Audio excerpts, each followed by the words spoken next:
Olá, que alegria, mais uma vez aqui começando o nosso podcast, o Lidere-se. Já aproveitando, pedindo para você ir lá no nosso canal do YouTube, que é o Lidere-se. Se você colocar aí Lidere-se, vai cair lá no nosso canal e a gente tem lá vários podcasts já gravados, e podcasts muito bons. Trouxe aqui pessoas que tentaram suicídio, que conseguiram sair de depressão. São coisas assim maravilhosa, que vale a pena. Inclusive, eu tenho recebido muitas ligações e até pelas redes sociais, pessoas nos procurando a mim, pessoas que foram entrevistadas aqui, como o podcast fez bem para ela, tirando ela da depressão, ajudando. Então, vale a pena. Se você não é inscrito, se inscreva no canal Lidere-se, aperte o sininho para que toda vez que tiver alguma coisa nova, você fique sabendo, não é? E também tem o nosso Instagram, que é eu, Lindomar Alves, que tem vários recortes do nosso podcast lá. Então, me ajude divulgando, me ajude dando a sua opinião, seja qual for a sua opinião. Pode ser negativa, positiva, pode dar sua sugestão, o que você me sugerir e a gente vai estar trazendo aqui para os nossos podcasts. Hoje, nessa quinta-feira, eu estou aqui com um casal, é um casal casado e eles têm uma filha, uma menina linda, que chama Beatriz, né, o nome da minha filha mais nova, e eles são dois professores. E ele é professor de educação física, é personal, e ela é professora, e eu quero apresentá-los para você e deixar eles mesmos falarem um pouco da profissão deles, do trabalho deles, e a gente vai estar falando exatamente sobre a profissão deles. Não vou dar tempo para fazer os dois, então a gente faz uma quinta com um e na outra quinta eu faço com outro, tá certo? Boa noite, Elanilson. Olá, Bispo, tudo bem? Tudo bem, e você? Tudo ótimo. Se apresente aí pra gente, quem é o Elanilson, o que o Elanilson faz, qual é a tua profissão? Então, vamos lá. Primeiro eu gostaria de agradecer o convite, né, os episódios anteriores que nós acompanhamos. A gente percebe que tem um alcance e a gente acaba aprendendo muito. Então, hoje eu sou profissional da educação física de formação, personal trainer, atendo como freelance também. E hoje eu sou coordenador técnico em uma rede de academias, né, a Bodytech. E hoje eu estou atuando como coordenador nessa academia, né, faço parte da gestão já há algum tempo, mas fui líder de horário, né, comecei como estagiário. Então fui progredindo e hoje eu me tornei coordenador. E eu não tenho medo algum em falar que hoje nós temos o melhor atendimento em academias aqui do estado. E nós seremos os melhores do Brasil, né? Então, para mim é uma honra poder estar aqui, poder conversar um pouco e aprender, né? Para a gente é sempre um aprendizado e poder passar um pouco também do que nós aprendemos aí nessa caminhada. Maravilha. Eu ouço falar muito bem da academia, né? Já fica o convite, né? Já estendi algumas vezes. Mas é uma academia top mesmo, assim. Não, mas vale a pena, Eu tenho algumas pessoas minhas que estão lá que gostam demais da academia. Maravilha. E a gente vai conversar mais com o Elanilson, talvez, no próxima semana. Eles vão estar comigo aqui hoje, tanto ele como a esposa, e hoje eu vou, talvez, me ater um pouco mais com relação a ela. Ao trabalho, à profissão dela. E eu quero que a Elizabeth se apresente, fale para a gente aí, para nós, o pessoal que está conosco, quem é Elizabeth? Olá, Bispo. Primeiramente, eu gostaria de agradecer o convite de estar aqui. É uma honra estar dialogando com o Senhor, né? Um podcast dentro do meio cristão e falar de um assunto tão importante para mim, que é a educação, né? Que é a área que eu decidi seguir na minha vida. Eu sou formada em Geografia pela Universidade Federal do Rio Grande do Norte, tenho mestrado e doutorado na mesma área e atuei nos diferentes níveis de ensino, né? Já atuei no ensino fundamental, no ensino médio e no ensino superior também. Então, é uma honra estar aqui e vamos dialogar um pouco sobre essa temática. Há quanto tempo você dá aula e lida com aluno com escola? Quantos anos? Que eu dou não como aula. Aluna, como não aula. Agora você não está dando aula agora, né? Estou dando aula, dando aula. Então, quanto tempo tem? Eu dou aula há 13 anos. 13 anos. 13 anos que eu estou em sala de aula. Desde estágio até chegar aonde eu estou hoje, né? Na educação, no ensino técnico. Eu dou aula hoje para ensino médio, técnico e tecnológico. A gente vai estar conversando aqui algumas coisas. Primeiro, assim, quando você está falando aí sobre você, sobre o seu currículo, né? 13 anos que você dá aula, quantos anos você ficou na faculdade? 4 ou 5? na graduação, 4 anos, 2 anos no mestrado e mais 4 no doutorado, 10 totalizando anos. 10 anos. 10 anos. É. Então, 13 mais 10 dá 23. Mais os anos lá, né? E o que eu percebo? Há uma diferença aqui da minha idade para a sua. Eu sou de uma outra geração. Na minha época, a escola era como uma família, né? O respeito que se tinha pelos professores. Eu ainda não peguei aquela época de tomar palmatória, não. Eu não conheci, não. Meus pais já tiveram, Mas, assim, a gente ficava de castigo, ficava mesmo, assim. Quantas vezes eu via pessoas de castigo, a pessoa botava lá atrás da porta, assim, de frente para a parede lá. E aquilo era interessante. Hoje não pode, né? Até é um crime, parece isso, né? Mas é meio complicado tudo. Eu, assim, tenho muita coisa que eu trago de bom que é consequência da escola, que a escola me ensinou. Tempos que a professora ficou, depois de ter liberado a turma, vamos conversar, quero conversar com você, e conversar comigo, assim, tipo um papel de uma conselheira, de uma mãe, e falou, por que você faz isso, por que você... E assim, e me ganhar, e me conquistar, assim, tem profunda... Maria Divino, o nome dessa professora, era uma negra, nossa, como eu tenho... Bacana lembrar o nome. Como eu lembro dessa mulher com carinho, até hoje, quanta coisa eu aprendi dela, postura... Ela me ensinou a sentar, que eu ficava todo torto. Então, assim, caramba, então, hoje não se tem isso, não tem mais esse relacionamento do aluno com o professor, do professor com o aluno, né? Como é que você vê essa mudança toda? Você sente isso ou você, quando você... Porque, assim, eu estou falando de 2 gerações. Eu sou de uma, você é de outra. Como é que você vê essa diferença? Eu sinto, sim, que tem uma diferença, né? Eu tenho 32 anos de idade, né, hoje. Quando eu falo esses 13 anos de prática profissional, eles vieram junto com a formação também, porque enquanto eu estudava, eu já ia dando aula, né? Então, assim, é uma geração diferente, mas eu já percebo mudanças de quando eu estudava, de quando os meus pais estudavam para hoje, né? Eu acho que está muito relacionado ao conjunto de normativas, de leis que tem hoje, coisas que antigamente eram permitidas, hoje não são. Então, hoje a gente tem que ter muito mais cautela, até pela questão do celular, né? Porque muitas vezes pode haver uma má interpretação de alguma coisa, né? Uma forma com que você fala com um aluno que, às vezes, você não teve uma intenção, mas que está ali o celular, às vezes as pessoas fazem um recorte, tiram aquilo de contexto. Então, eu acho assim que hoje o professor, ele não pode ter muita aproximação, assim, essa aproximação com o aluno. Tem que ser algo realmente muito profissional e muito cauteloso, né? Apesar de que, nas minhas aulas, eu sempre busco ter esse olhar de empatia com o meu aluno, né? Para que ele não me veja em uma posição superior à dele, né? Mas para que a gente possa realmente ter um relacionamento ali de aluno-professor, mas muito respeitoso. Mas, de fato, eu acho que a questão das redes sociais, principalmente, mudou muito nessa esse contexto de relação professor-aluno. Eu quero fazer uma pergunta, mas antes de fazê-la, deixa eu fazer uma colocação aqui para o nosso pessoal.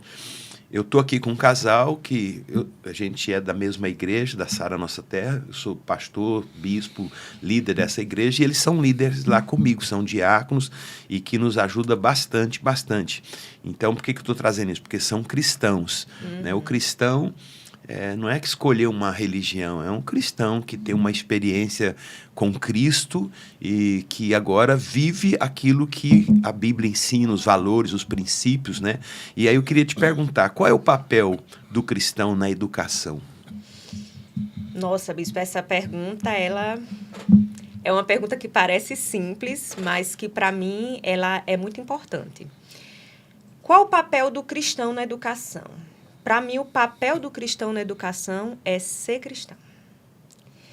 E aí, quando eu falo em ser cristão, eu não falo de seguir uma religião, mas de ser cristão como a semântica da palavra mesmo, né? De pequeno Cristo, ser um imitador de Cristo, né? E aí eu repito a palavra ser, né? Porque a gente sabe que, se a gente parar para ver a história bíblica, os fariseus, eles falavam de Deus, eles anunciavam a vinda do Messias, mas eles não viviam, eles não eram a essência de Deus. Então, eu acho que na educação, nosso papel é ser cristão.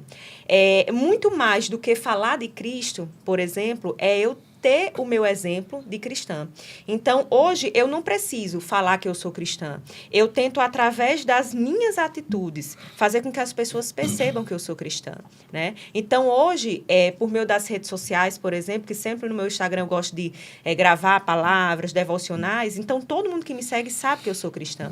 Então, quando eu estou na escola, quando eu estou no meu ambiente, né, de comunhão, ambiente de trabalho, todos os lugares eu tento ser cristã com as pessoas, com os meus colegas de trabalho, com todo mundo, né? E eu acho que isso é o principal, é o primordial. A gente dá o exemplo de que, de fato, nós somos cristãos. Você me fez agora lembrar de um livro que eu li lá atrás, livro maravilhoso, um livro que me marcou. Engraçado que o que marca a sua vida você guarda, você não esquece mais, né? Igual falei aqui do nome da professora Maria Divina. É um livro que era o título dele era A Crise do Ter e do Ser. Nós não estamos cristãos, nós somos cristãos. Eu vejo muito professor, não só professor, estou falando professor porque eu estou trabalhando aqui com 2 professores hoje no nosso podcast. Mas eu vejo muito professor, médico, mecânico, pedreiro. Não, aqui eu não sou cristão, aqui eu sou pedreiro, aqui eu sou engenheiro, aqui eu sou médico. Não, nós somos cristãos antes de qualquer coisa, né? E outra coisa, só para a gente falar um pouquinho sobre isso e eu passar para uma outra pergunta. O fato de eu não estou, eu sou, o fato de eu ser também não quer dizer que eu sou perfeito. Isso. Eu erro, eu falho. Ai, que cristão é você? Peraí, antes de ser cristão, eu sou um ser humano. Eu vim cheio de falhas, cheio de defeitos, trouxe uma bagagem horrorosa de família. E aí agora eu tive um encontro, uma experiência, eu não mudei de religião. Eu não mudei de religião, não saí da religião A para a religião agora evangélica. Foi um encontro, uma coisa entrou, Jesus entrou na minha vida, na minha história, e ele transformou e está transformando a minha vida. Então, assim, eu não estou, eu sou, mas eu não sou perfeito ainda. Como é que você vê essa questão? Bispo, é muito interessante. Enquanto você estava falando, eu lembro de uma coisa que as pessoas muitas vezes falam, a gente não pode falar, por exemplo, de Cristo numa sala de aula, na educação.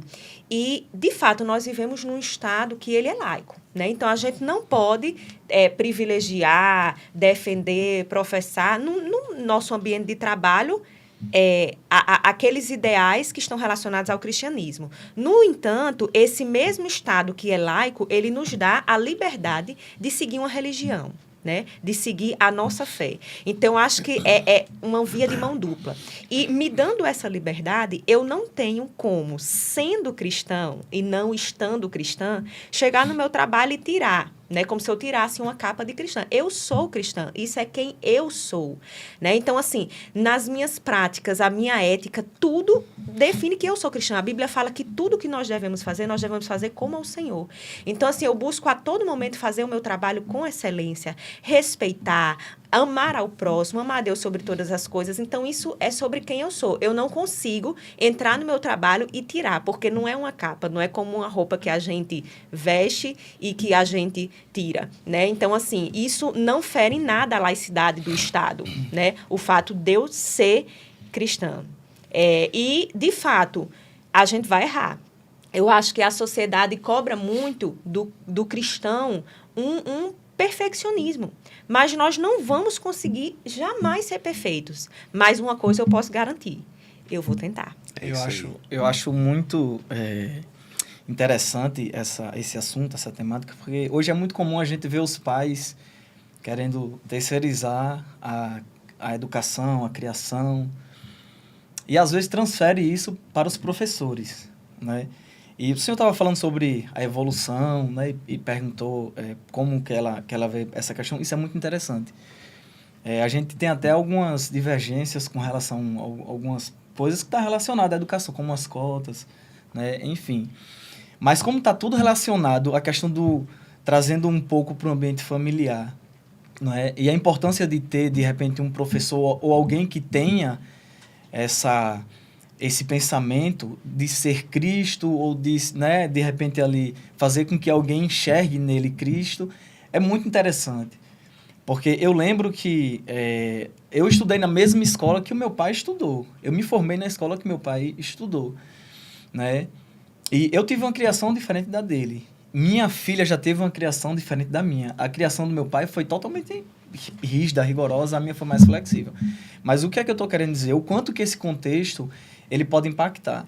Né? Nós temos hoje crianças que, quando elas chegam em casa, né, às vezes o pai está drogado, a mãe tá bêbada, e, né, um ambiente ali destruído, e o que a criança ouve é que ela é burra, que ela não serve para nada, que ela não vai conseguir. Nós temos uma filha hoje que, desde criança, nós fizemos questão de provar para ela o quanto que ela era inteligente. E como isso é forte na vida dela. Mas, às vezes, bate insegurança. E ela fala, papai, eu acho que eu não vou ser muito bem nessa prova, nesse trabalho. E nós fazemos questão de afirmar e reafirmar para ela, filha, você é muito inteligente, você é imagem e semelhança de Deus. E quando ela chega com a nota, né, a nota excelente, aí a gente, novamente, a gente reafirma aquilo.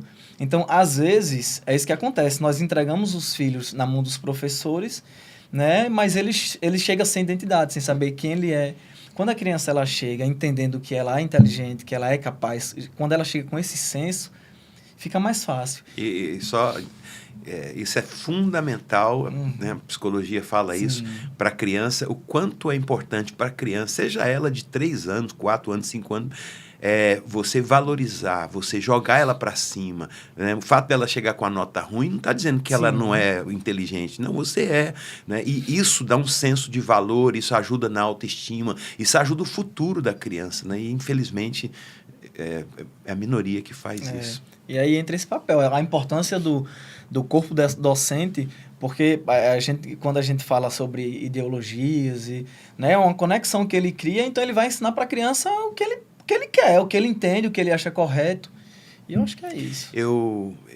Tanta coisa que ela falou, nossa, isso aqui é para a gente ficar aqui, sei lá quanto tempo.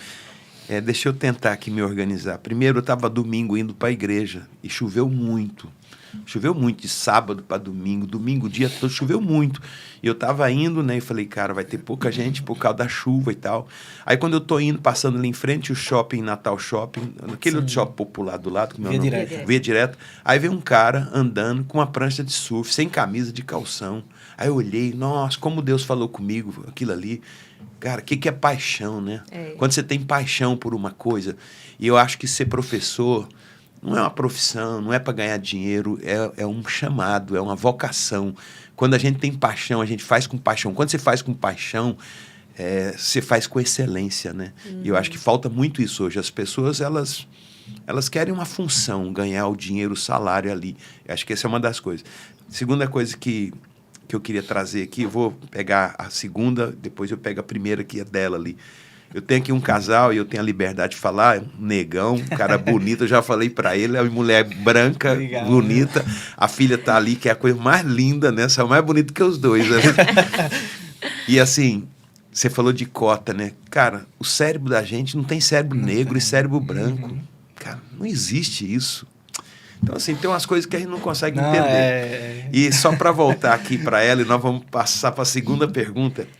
Eu não vou falar nome de local, porque eu já morei em alguns lugares, e eu sempre fui muito envolvido com órgãos públicos. Por exemplo, hoje em Natal, eu tenho uma célula dentro do Tribunal de Contas, toda sexta-feira. O presidente autorizou, a gente está lá há 6 anos. Tive agora com o presidente, não, continue, está fazendo um bem. Eu gosto disso. Eu tive isso também em outros lugares. Tive no tribunal, esqueci o nome aqui agora, era em outro estado, é um órgão do estado. Sim. E aí tinha um grupo de evangélicos que trabalhava lá, que participava comigo. E um grupo que não era católico, outros espíritas, outros que não era nada. E os evangélicos me chamavam, falavam, tem uma capela com tanta imagem, era bom a gente quebrar aquilo. Eu falei, gente, a gente reúne lá dentro com essas imagens. Não é quebrar, não adianta você quebrar a imagem ali, você tem que quebrar aqui dentro do coração das pessoas, né? Então, assim, a gente tem situações muito delicadas, né? A vida é muito complicada e a gente tem que estar andando assim com muita cautela. Mas deixa eu aqui fazer uma outra pergunta aqui para Elizabeth. Qual a sua opinião sobre a disseminação de ideologias nas escolas? Eu sei que é uma situação delicada, ela é uma funcionária federal, né, do Instituto Federal, passou há pouco tempo, né? Mas, assim, O que você puder responder, me responda. Qual é a sua opinião sobre essa disseminação das ideologias dentro das escolas no geral, como um todo? Sim, sim. É um tema interessante, uma pergunta interessante, porque, assim, quando a gente fala em ideologia, primeiro é importante a gente pensar o que é uma ideologia. Isso. Uma ideologia é um conjunto de quê? De ideias, um conjunto de valores, de princípios. E até de crenças, de né? crenças que vão o quê? Definir a visão de mundo de um indivíduo. E desde o momento que alguém nasce, ele já vai ter contato com ideologias. Essas ideologias, elas se iniciam na família.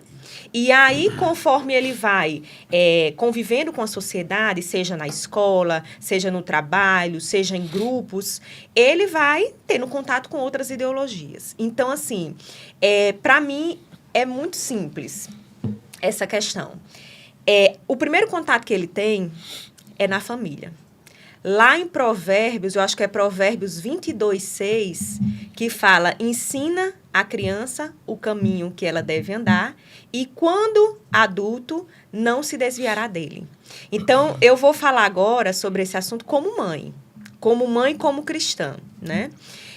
Eu busco sempre ensinar para minha filha, né, à luz da palavra de Deus, porque ao longo da vida dela, ela vai lidar com muitas ideologias que são antibíblicas, que são anticristãs, e ela vai passar por isso. Então, qual é a melhor forma de combater a influência dessas ideologias? É através da Bíblia. É através da palavra de Deus.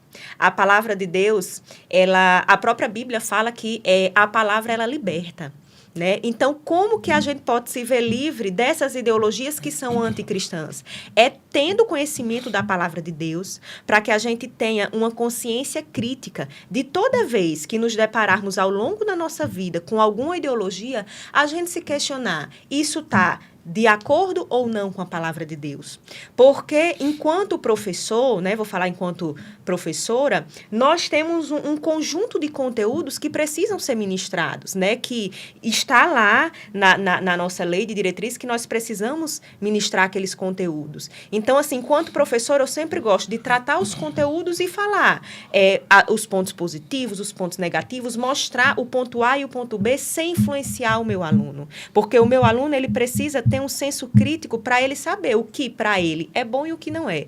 Né? O meu papel não é formar a opinião dele, o meu papel é dar o conteúdo e ele vai formar a opinião dele. Mas, assim, enquanto mãe, enquanto cristã, isso é uma preocupação para mim. Eu lembro que quando eu entrei na universidade, quando eu estava fazendo vestibular, as pessoas falavam assim para mim: não, você não pode ir para a área de humanas, porque a minha área de formação é dentro da área de humanas. Porque lá, a maioria das pessoas, elas defendem o ateísmo. Então, você vai virar ateia, né? Você vai ficar como ateu. Você vai parar de crer em Deus. As pessoas falavam muito isso para mim: não faça na área de humanas. E eu disse: eu não vou virar ateu. Eu não vou parar de crer em Deus. Aí eles falam: mas Elizabeth, é um monte de gente. Eu digo: certo. Mas sabe por que eu não vou virar ateia? Porque eu posso até não conseguir provar a existência de Deus para o outro, mas eu já consegui provar a existência de Deus para mim. Porque eu já tive uma experiência com Deus. E aí eu me lembro que certa vez uma pessoa falou assim: mas como é que você prova a existência de Deus se você nunca viu Deus? Você já viu Deus? Eu disse: não, nunca vi.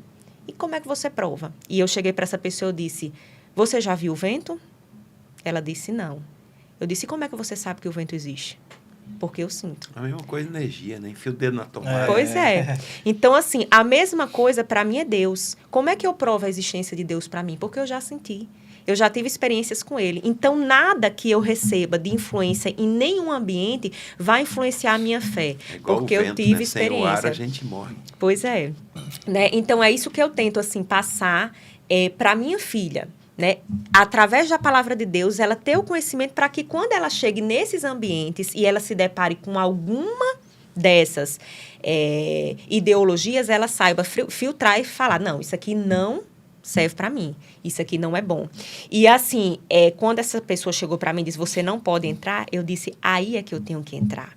O cristão, ele precisa ocupar os diferentes espaços. Eu acho assim que houve uma lacuna no tempo histórico em que a fé e a ciência, elas eram vistas como coisas dicotômicas e até inimigas, né? Se a gente pensar, por exemplo, na Idade Medieval, até aí o século XIII, século XIV, até século XV, né? Em alguns países até mais do que isso, as pessoas eram proibidas de ler a Bíblia. Então, as pessoas, elas não tinham conhecimento bíblico.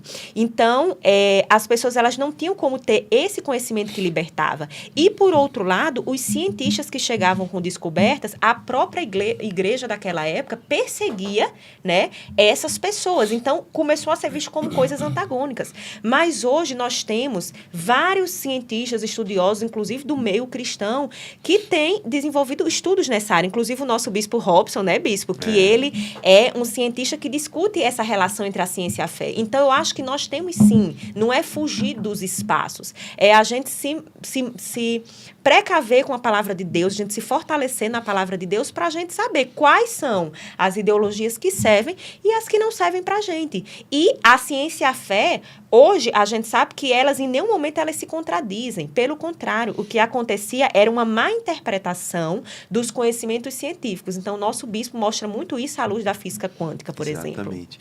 Eu acho que um dos grandes problemas dentro desse ponto aqui que a gente está falando é a questão da polarização. O mundo está se polarizando e hoje está sendo apenas dois polos. Verdade. Não é? É o que crê, é o cristão e é o não cristão. Isso. E o que eu acho que é mais complexo nessa coisa é que o não cristão, ele quer me obrigar a ser não cristão. E eu, como cristão, não quero te obrigar a ser cristão, mas eu oro para que você se torne um cristão. Só que assim, eu não vou te obrigar. Né? É igual a questão da homossexualidade, cara. Cada um é livre para ser o que quiser. Agora, eu não me obrigo a querer ser, como eu também não vou te obrigar a querer ser um hétero. Então, assim, polarizou muito, muito. E aí eu acho que entra muito a questão da Bíblia, né? Você começou respondendo a pergunta lá do texto de Provérbios 22, 6. Isso. Que é exatamente isso. Eu fui lá e é exatamente esse. Ensina a criança no caminho que deve andar. E tem um texto muito mais forte aqui, que é Deuteronômio capítulo 6. Ele fala assim: amarás, pois, o Senhor teu Deus de todo o teu coração, de toda a tua alma, de todas as tuas forças. Como é que eu vou amar uma coisa que eu não tenho, que eu não experimentei? Experimente, desafie a Deus. Eu conheci um moço lá em Brasília. E ele já era de uma igreja evangélica, porém ele não tinha tido uma experiência com o Espírito Santo. E várias pessoas começaram a ter, e ele aprendeu que aquilo não existia. E ele ficou em crise profunda. Ele falou: Deus, porque pessoas dele, irmão dele, mãe dele, teve experiência com o Espírito Santo. E ele, meu Deus, mas isso não existe. Que ensinaram, né? Construíram uma fortaleza na mente dele, dizendo: não tem. E ele começou a se humilhar, a orar, isso em Brasília. Ele morava num prédio, no 6º andar, 7º andar. E ele, ajoelhado no chão, numa cadeira assim, começou a orar e falar: Deus, Espírito Santo existe, isso é real, me ajuda, me fala comigo, mostra para mim. E ele disse que ele estava orando, uma pombinha branca veio e assentou na janela do 6º andar, do quarto onde ele estava orando. E a pombinha ficou olhando para ele com um olhar tão assim, meigo da pomba. E Deus começou a falar para ele: é real, existe, você pode. E ele foi inundado da presença do Espírito Santo, começou a falar em línguas ali. Então, assim, as pessoas precisam experimentar. Se você não experimentar, deixa para lá então.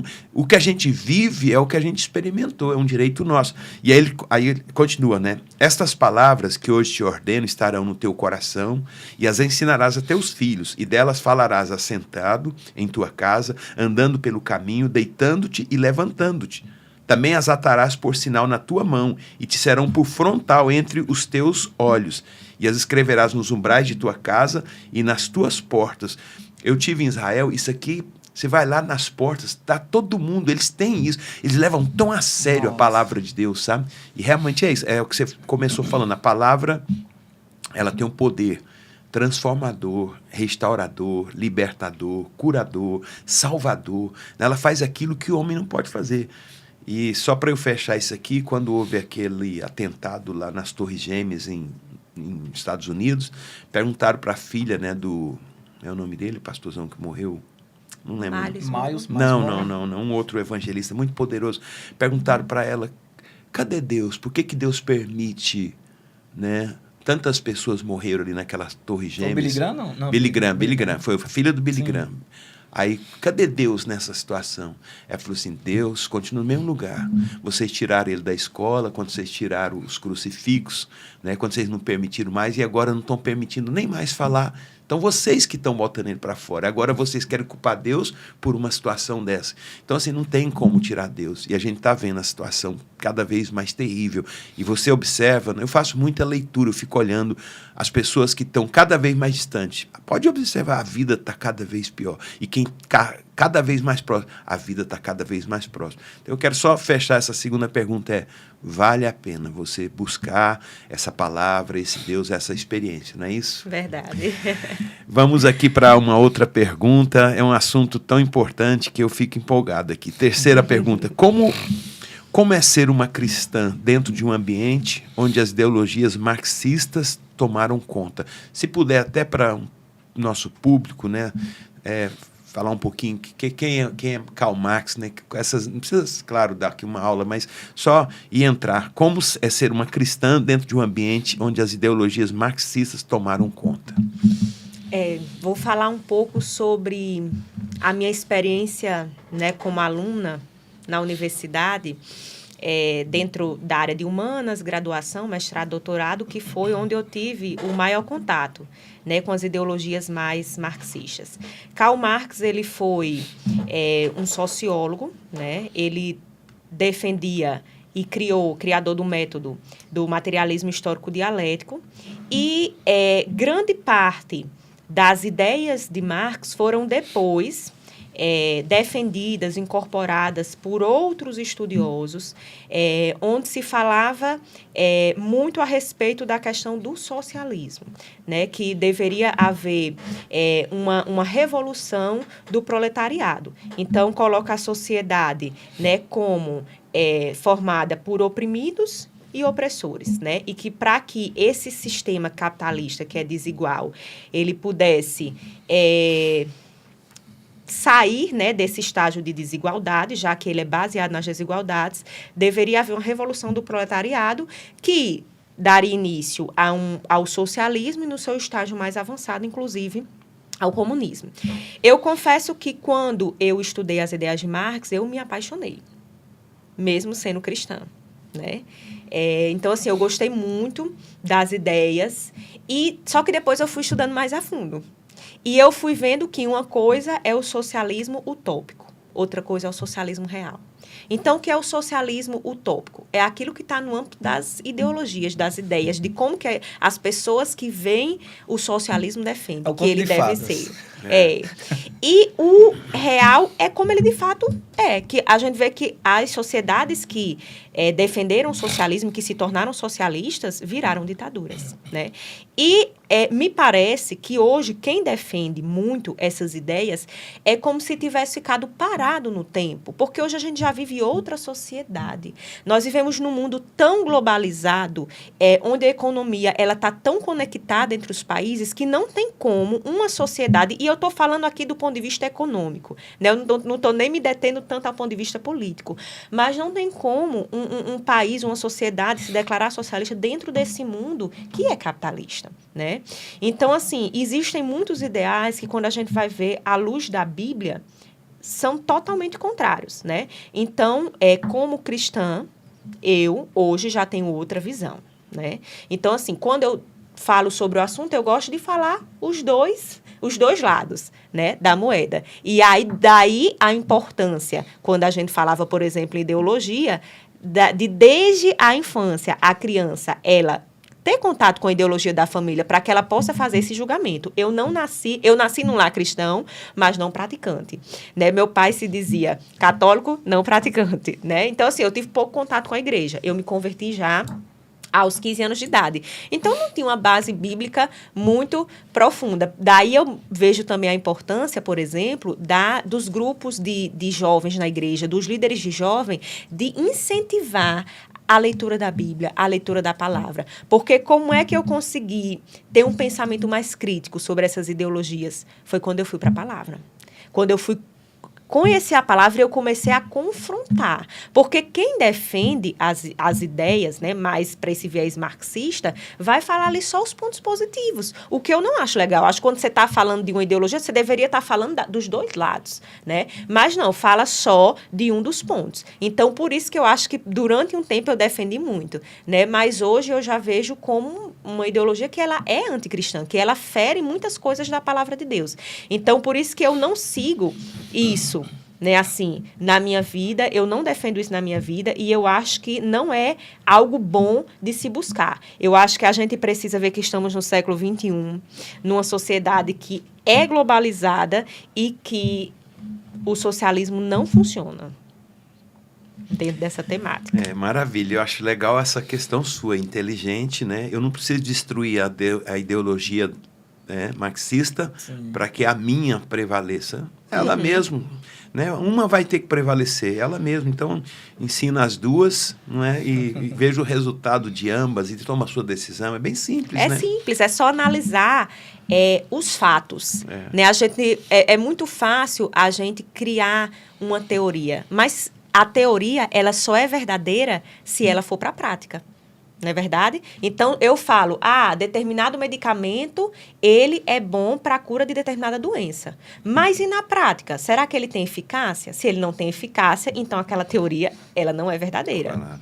Né? Claro, e qualquer pessoa que chegar para Deus com verdade, com sinceridade, e abrir o coração e for ler as Escrituras, impossível ela não ser visitada por essa palavra. É verdade. Agora a pessoa já chega ali, já totalmente contra, não acredito, isso não é verdade.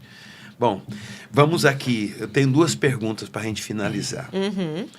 A primeira delas, que são 2 perguntas que são opostas, né? Uma é, qual é a coisa mais horrorosa que você já viu, que você já presenciou dentro de uma escola, de aluno? Por exemplo, agora eu escuto tanta coisa, pegam alunos tendo relação dentro da escola, a relação homossexual, heterossexual, ou tudo misturado, alunos usando droga dentro do banheiro escondido, tanta coisa que a gente, dentro da sua experiência, né, pelo menos 13 anos só dando aula, você já teve alguma experiência assim horrorosa que você viu, que você soube?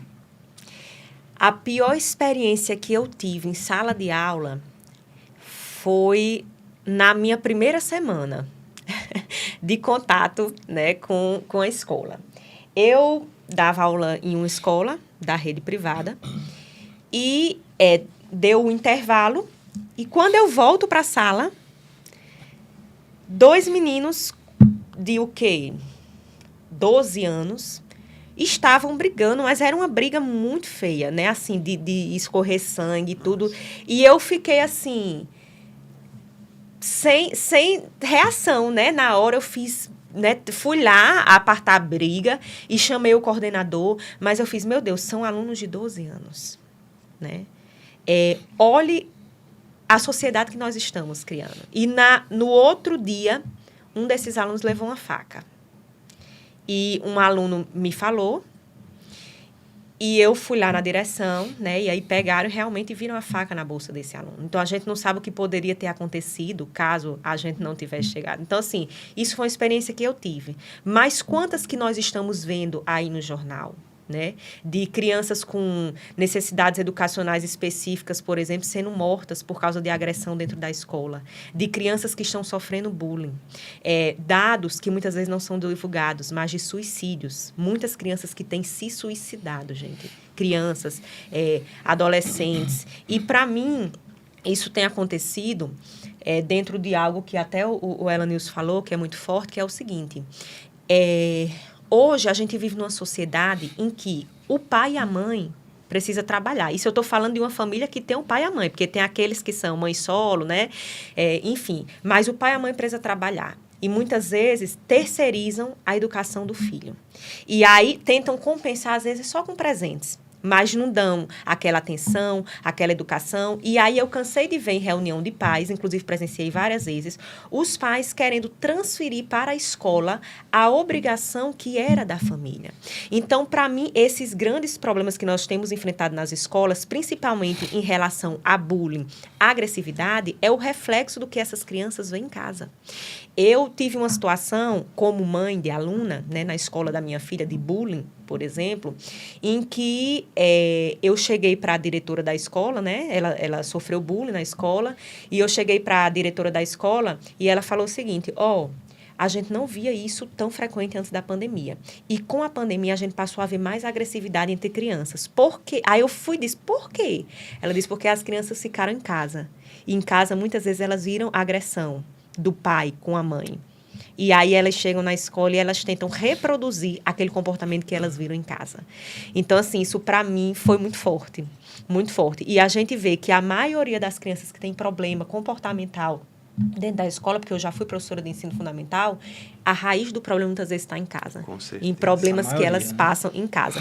Então, eu acho assim, que enquanto muitas pessoas tentam desvirtuar o papel da família, acham que a família não é importante, eu acho que o grande problema da nossa sociedade está numa tentativa de falência da família. Está na família não cumprir o seu papel. Porque a escola tem o seu papel e a família tem o papel dela.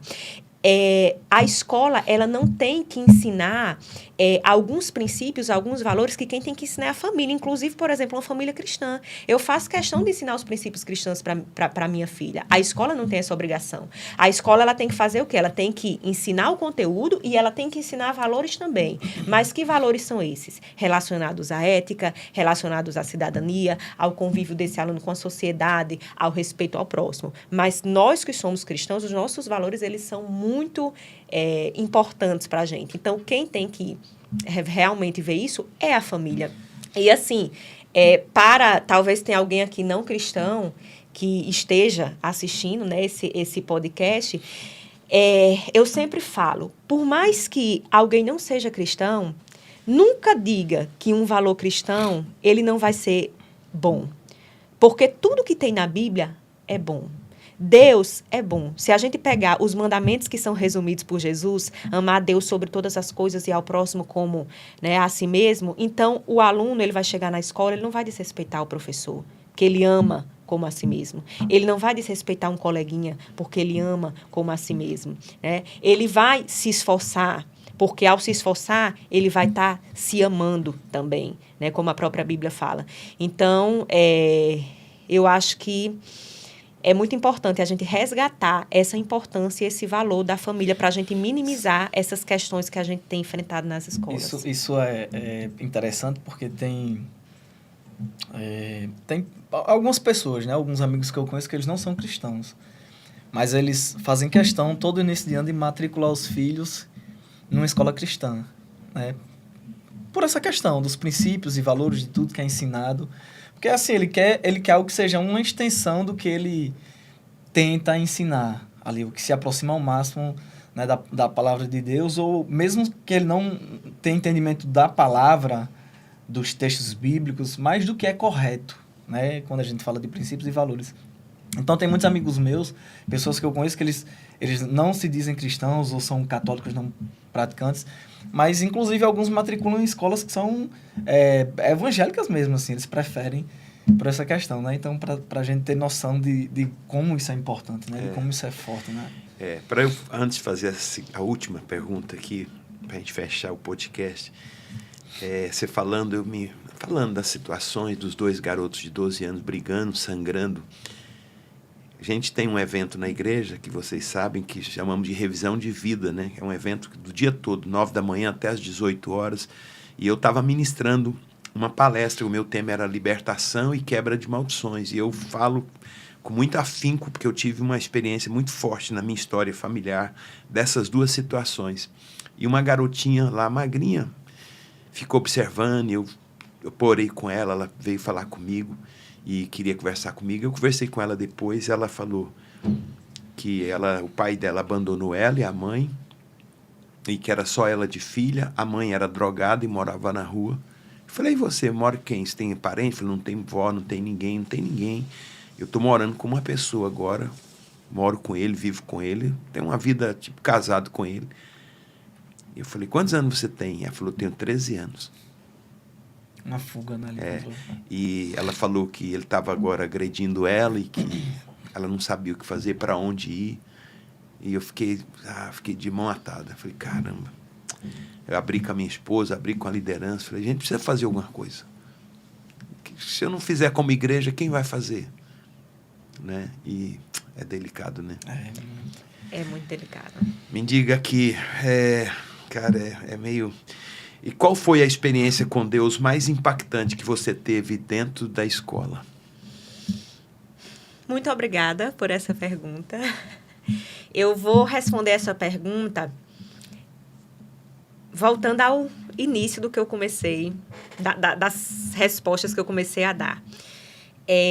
Quando eu sou, além de professora, eu sou cientista também, né? Porque eu sou pesquisadora. E eu passei 10 anos desenvolvendo uma tese de doutorado. E eu sou apaixonada pela minha área de estudo, que é a geografia. Passei 10 anos desenvolvendo essa tese. E aí, no final, essa tese ela resultou em 300 páginas. E aí tem uma parte que a gente chama de considerações finais, a conclusão. E eu redigi aquela conclusão, mas eu fiquei, durante um momento, refletindo. Qual a conclusão de tudo isso? Eu acabei, né, a minha graduação, acabei o meu mestrado, meu doutorado. E qual a conclusão que eu tenho, assim, para a minha vida? Não a conclusão do meu trabalho, mas a conclusão que eu tenho para a minha vida. E aí, Deus me fez voltar lá no início, quando eu disse que ia fazer geografia. E quando a menina disse, não vá, que você vai virar a terra. E a conclusão que eu cheguei foi, quanto mais eu me aprofundo e eu desenvolvo a ciência, mais eu me apaixono pela palavra de Deus. Porque a ciência, ela é desenvolvida a partir da teoria da falseabilidade. Então, toda teoria ela é verdadeira, até que você prove o contrário.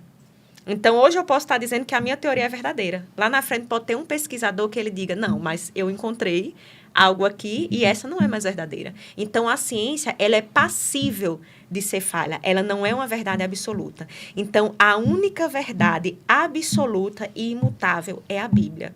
Sou apaixonada pela ciência, mas sou muito mais apaixonada pela Bíblia.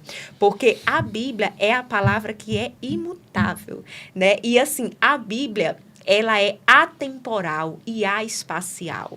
Então, quantas teorias que elas foram...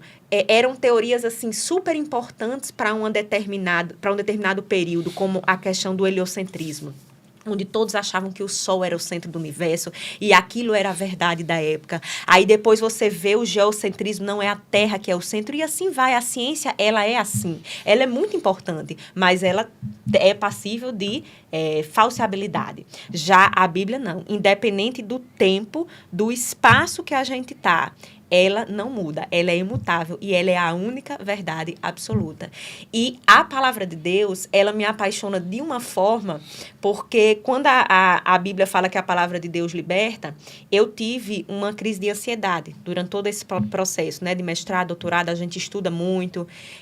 Eu fiz todo esse processo trabalhando, casei, tive filho. Então, assim, a mulher, diante dessa sociedade, ela acaba tendo muitas funções, assumindo muitos papéis, e eu decidi, né, com base, inclusive, em conversas com minha liderança, que eu ia fazer tudo, né? Eu ia fazer tudo que Deus me propôs a fazer. Então, eu fiz tudo. Estudei, era líder de jovens na igreja, né? Casei, construí, tive a minha filha. No mestrado, eu amamentava, ela dormia por volta de 1h da manhã. E muitas vezes eu escrevia minha dissertação de 1h da manhã às 6h da manhã, de 7h eu já tinha que estar dando aula na escola, né? Porque ela só dormia se fosse comigo, porque eu amamentava. Então, perdi muitas noites de sono. Mas eu disse, eu vou fazer bem feito, como se eu fizesse ao Senhor, né? E quanto mais esse tempo foi passando, me apaixonei pela minha tese, sou apaixonada pela minha tese, mas mais eu me apaixonei pela palavra de Deus. Porque enquanto eu desenvolvi essa crise de ansiedade, o que me curou foi a palavra de Deus. Eu fui numa festa dos tabernáculos, lá na sede, bispo. O senhor estava lá. E eu estava com uma crise de ansiedade tão forte, o médico já tinha passado remédios, não estava resolvendo. E eu disse, Senhor, se o senhor não me curar, eu morro. Porque a sensação que eu tenho é de morte. E naquele momento nem a ciência conseguiu me curar. E eu lembro que um pastor impôs as mãos na minha cabeça e eu recebi o Espírito Santo de Deus e naquele momento eu caí.